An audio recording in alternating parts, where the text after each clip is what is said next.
Bisnis Law Pas FM bersama Dr. Ricardo Simanjuntak SH LLM. Mitra bisnis, kali ini kita akan mendiskusikan tentang Perma 13 2016, yaitu tentang dasar-dasar atau alasan hukum untuk melihat korporasi sebagai pihak atau sebagai pelaku dalam satu dugaan tindak pidana. Mitra bisnis, dalam aktivitas bisnis di Indonesia itu dikenal ada orang secara natural, orang secara natural dan orang secara hukum atau legal entity.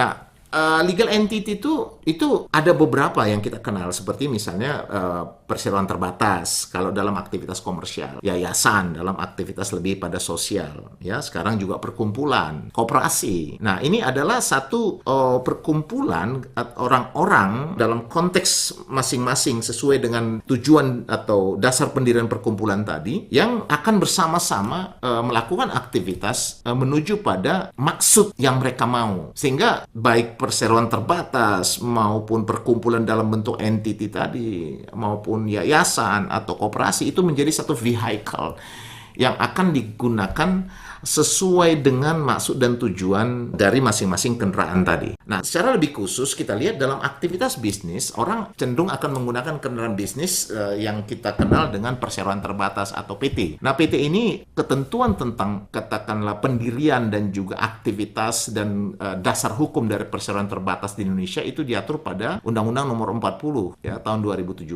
Jadi itu mengatur tentang PT, dan juga kalau kita lihat PT tersebut dalam konteks modalnya dimiliki oleh negara itu menjadi bagian dari perseroan terbatas yang berbasis negara atau pada umumnya disebut dengan persero. Artinya kalau dalam satu proses pelaksanaan aktivitas baik bisnis ataupun non bisnis ini kita kenal sekarang itu bisa dilakukan oleh dua pihak atau dua orang natural kan, personal entity ya, dan juga orang badan hukum atau legal entity. Nah, sekarang kita akan coba lebih masuk kepada satu legal entity ya dalam konteks perseroan terbatas. Nah, saya katakan tadi bahwa ketika para pelaku usaha atau pemilik modal ini ya ingin berusaha bersama-sama, lalu menggabungkan modal mereka, lalu membuat kelompok mereka menjadi satu kumpulan yang mempunyai status yang terpisah dengan mereka, maka kendaraan yang akan mereka lahirkan itu dalam konteks hukum Indonesia adalah perseroan terbatas. Nah, perseroan terbatas sebagai satu legal entity,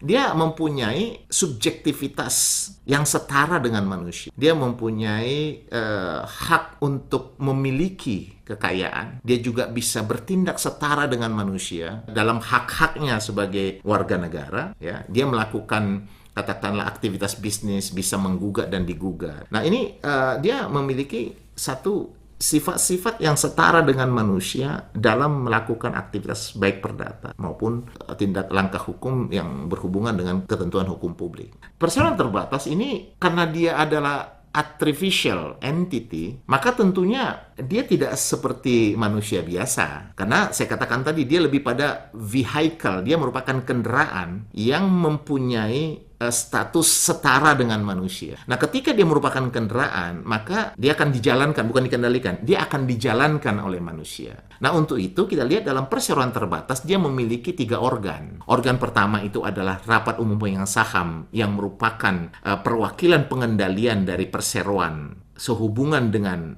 kepemilikan modal, ya, dan juga arah yang mewakili kepentingan ataupun saran atau tujuan dari pemegang modal. Kemudian dia memiliki juga organ direksi yang ini menjadi sangat penting. Ini adalah organ yang merupakan perwakilan. Jadi perwakilan langsung dari perseroan terbatas tersebut. Ya, jadi ini yang dikenal, yang kita sebut dengan organ yang menjadi personifikasi. Jadi alat untuk semakin menyamakan perseroan itu dengan manusia. Jadi dia dikendalikan, dilaksanakan oleh direksi. Nah, direksi ini akan diawasi oleh organ lainnya yang disebut dengan Dewan Komisaris. Nah, jadi ada 3 organ, rapat umum pemegang saham, ya, dan kemudian direksi dan juga Dewan Komisaris.